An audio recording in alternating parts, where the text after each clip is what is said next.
Hi, welcome to the Photo Bug. I'm Jim. I'm Fred. And In case you didn't know that already. Anyway, yeah, what do you want if to you talk haven't, about? please go out on YouTube if you're not watching this on YouTube and subscribe to our channel. We would love to have you there. Yes. And guess what? It's free. It doesn't cost you anything. Just a little And some time. push of the finger. Yeah, a little bit of But time. it's time well spent, right? Yep. All Well, right. today. What are we going to talk about today? Today, well, when I was in Southeast Asia, I picked up a new camera, and I thought we would talk about it because this came out, I think, late last year. And this is the new Canon R6 Mark III. So it's the third iteration of the R6 model. And what we thought we would do is go over some of the specs. And Fred and I are both Canon shooters, so I hope that doesn't prejudice at all. You can leave your comments below. Okay, well, first off, I will mention, and one of the reasons I was really attracted to this camera was because it's kind of a hybrid. And by hybrid meaning it has good video as well as still capabilities. It actually has a dedicated switch that you can switch it between video and still photography. It's kind of like which I think is the C series that Canon has out, which is more dedicated to the video side. Mm-hmm. They look very much like these, but it lacks a little bit more of the still photography right. capability. Well, this is kind of right in the middle and has a little bit of a good balance of both. Well, speaking of the still, 32 megapixel. Yeah, and it's a full frame CMOS sensor. Which is interesting. Yes, and I now have two full frame cameras. I have an R5 for the original, not the Mark II. But the advantage, I think, of the full frame sensors is the fact that you can always crop them, but then you still have the advantage that you can use your wide angle lenses, and they're still the same as a 35 millimeter. So a 10 right. millimeter is the equivalent of a 10 millimeter on a 35 millimeter camera. Because I shoot two R7s. I have made that investment, and mine's crop sensor. So Okay. a 10 for me is going to be 1.5, so it's going to be... And there's nothing wrong with the crop sensor. In fact, a crop sensor camera could be a little smaller and lighter than these Well, there's are, that, and they for can me- get heavier too. Right, and for me, it's basically being able to reach out a little further Yeah. because I do a lot of nature, and Yeah. of course, wildlife being a part of We'll that. put it, if you don't need the wide angle, and I like landscapes and architecture as well as wildlife, so that's why I think the crop And it comes down to you use what works for you. For Exactly. Jim, he really likes Yeah. the full frame, and that's what's working for him. And I should say, up till this point, I always had one camera with full frame and one that was Yeah. crop sensor. So, Because I had the 7D and a 5D back in the days of the DSLRs. All right, let's go on. Let's see, this will go up to 40 frames per second on the rapid mode, which that's pretty good. well, It would sound like a machine gun, I think. it's going to be fast with that. And of course, Yeah. the video is 7K open gate. Right. By open gate, what that means is using the entire CMOS frame, which is giving you a more 4:3, I think, format, but then you can crop it if you want it to, the widescreen is 16:9. Well, break it down. whatever. That's what it'll do. But what's it shoot 4K in? The 4K video up to 119.9. I don't know why they just didn't round that off to 120 frames per second. 118.9. That's your slow That's motion. slow motion. And if you do HD, which is the 1080p, it'll go up to 179.9. Let's just call it 180. Come on. They're really getting down there. 0.9.23678. Okay. Also, it shoots in several different log formats, and if you're not familiar with that is a more professional format that you have to go and color balance it after the fact in whatever software we're using, Premiere or DaVinci or whatever. And it has a Canon C-Log 2, C-Log 3, HLG, and PQ. So You can take your choice which those that you want to use, Right. and then of And- course you have to use an LUT or a LUT in order to correct that, bring the contrast and the color back out again. But it gives you a lot broader dynamic range, and that's why pros like to shoot that. And of course, 15 plus stops.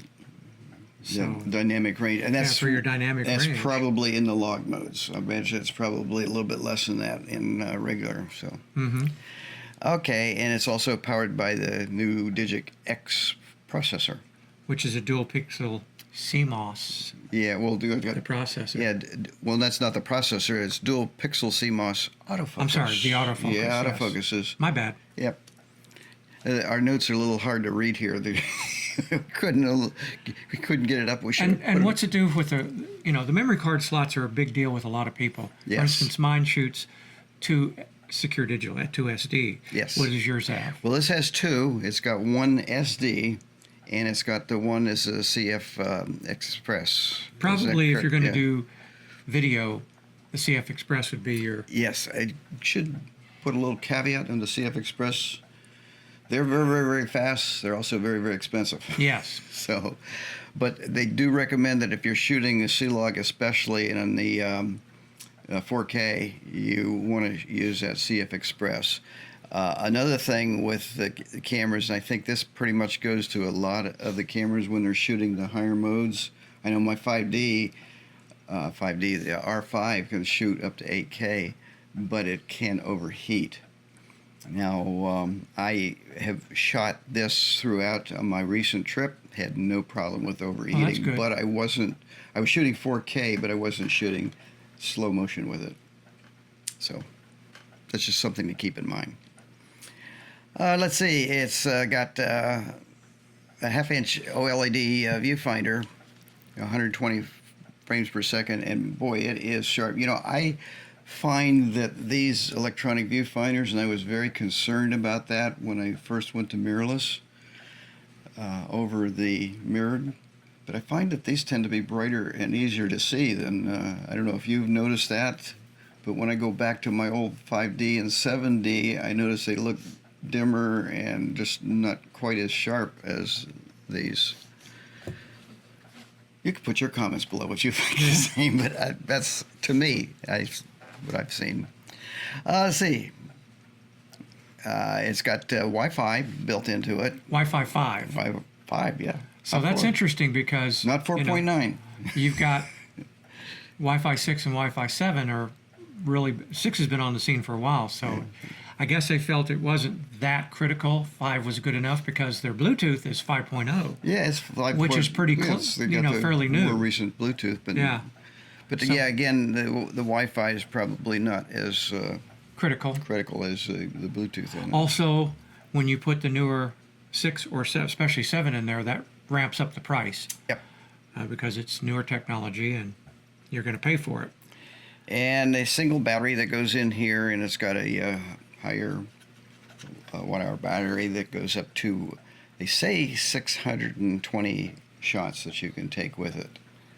So that's quite a bit. And you can also get a battery grip that'll go in here that'll take 2 batteries. Right. And but Of course, that's going to add to the weight. Let me hold that for a minute. Yeah, it's That's a little bit more weight than my 7s, I believe. Yeah, and it's probably because of the full frame. And, some of the other electronics have to put in it. Yeah. They're really packing a lot of features and electronics into these smaller Yes. bodies now. It's Well, really especially interesting. with the autofocus. I was going to talk about that too, because it does have advanced subject tracking, which I think all the newer cameras, yours has that, where you Yes. can set whether you want to track a person, Animal, an animal, or bird, vehicle. vehicle. Yeah. And you could put that in there. And it was interesting because when I was in Southeast Asia, when I was photographing some of the Buddha statues, it was actually focusing on the eye of the statue. So it recognized, oh, that looks like an eye. Yeah, that's pretty interesting. Yeah. And of course, And the it statue has, wasn't moving either. So right.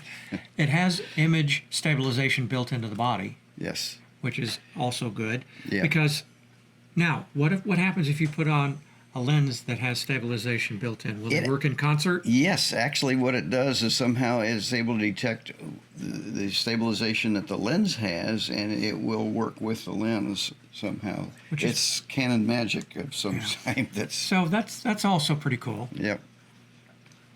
You know, Uh, overall, this would be what a lot of people would say is a creator's camera of choice. Yes.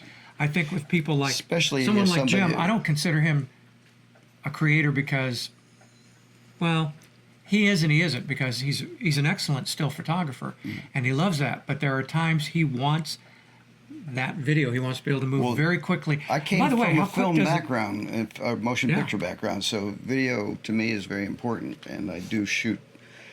Probably 20% of the stuff is video versus Right. stills. How fast can you switch over between the two? Because some of them, Just- there's a little delay. I know you've got the button. That's it. And- Oh, well, actually, it goes if you're in still mode, you want to shoot video. There is a right up here in the top. There's a little red button. You Oh, yeah. push that, and instantly, and also the video modes that you set for that can be different than the ones Wow. in the dedicated Now, video see, mode. That Which is allows. nice. I've had situations where I'm taking stills and suddenly I see movement that I want to grab, and for me, I don't have that feature. I basically have to use the switch I have to go to it, and there's usually just a very slight delay as it jumps to the other. Yes. With this, the fact that you can go right into it, that's an asset. It also has something else that's that's- unique, that it has on this your dedicated mode button here. It's got a what they call S and F setting. That's slow motion and full, which means you can set on here and set the camera into slow motion, or the F means it goes into time lapse mode. So if you want to set it quickly, so that's kind of it's a dedicated. Yeah. And also on mine, and I do this all my cameras, I've set it to back focus. I turned off, so when you half press, it doesn't change Right. the focus. I think a lot of people do that. Yeah. It's a nice feature. A lot of wildlife photographers and sports photographers Right. tend to do back Prefer button that focus. because it's so easy to go beyond that halfway point on the shutter release. So I should also point out that your screen here is adjustable. Articulating, It's an right. articulated screen. and that that's seems nice. to be pretty standard now with the R series for Yep. Canon. And I think there's others out there that are using the articulated screen. It's great because in his case, he can have it where he's got it mounted, so he just wants to look. Or I know one of the things you like to do is flip it this way. Yes. I always get nose grease on it when I do it that way, so I I tend do, to, but it wipes off easy. That's true. So, it Same with really comes fingerprints. down to what is working for you, Yeah. and with any camera, it's not just all the bells and whistles. Well, It's how you are able to use them. And I would say and- there is one thing, and this is something that your camera has, that I was first noticed this with a lady that was with me on one of my recent trips, is a pre-shoot mode where you can set it. She was shooting Olympus, and what it'll do is when OM. you half press the OM series, when you half press the button, it starts basically recording eternity. It's not saving anything till the moment you press the button to take the picture, but then it will do now the Canon. This one will pre-capture 20 frames before you actually trip it, and it'll save those 20 frames. You can't change that. That is set at 20. I think Olympus, you can adjust it. right, and I think with the Yours was R7, it's 16, something 16 like or that. 17, yeah, Right. frames. A little bit less. Which is really nice because if you're, say, you're waiting for a bird to take off or to land or something like this, how many times have you just missed it? But this way, you've got 20 frames that it's captured. You have to use it on the high speed mode in order to do that. But that was something that I really, really wanted, which is great for wildlife and sports too. Let's see.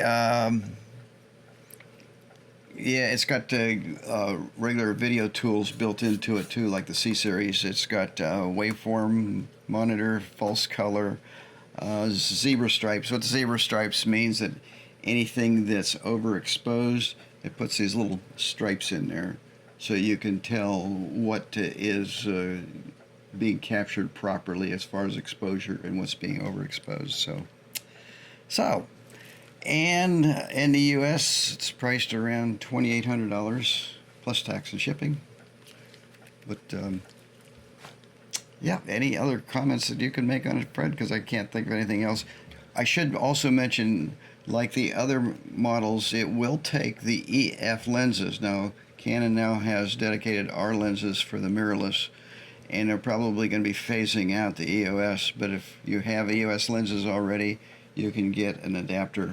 Right. And the nice thing about that, we both know, Canon makes one, and then there's at least there's one a bunch other of third party that In fact, are making them now. The one I got was a third party, and it actually even has a little dedicated ring that you can customize to whatever that you wanted to do. Like I have it set now for changing the ISO, but you can have it set your aperture, I mean, there's many things that you can set that for.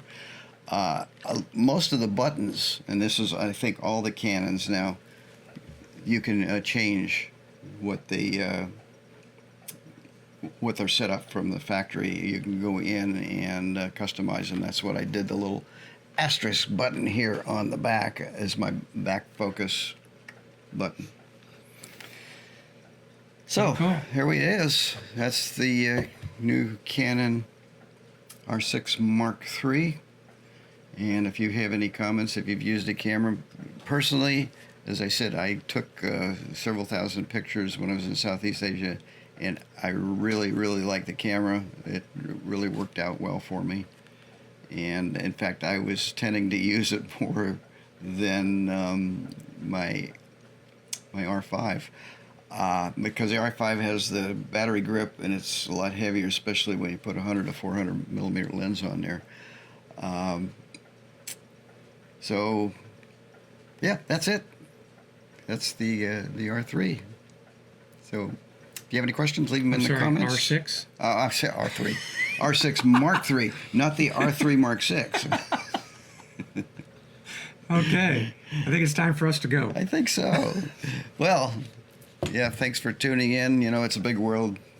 Cameras are small, so we're getting smaller. So we want you out there chasing those elusive images, because Anytime you get shutter time, it's always a great time. And with that, we'll see you next time on the Photobug. Photobug. Hey, thanks for tuning into the new YouTube Photobug channel. And we hope that you're going to subscribe. So click on the subscribe button down there. That's right. And if you want to be notified ahead of time when we have a new feature coming up, click on the bell. And finally, while you're at it, how about giving us a thumbs up?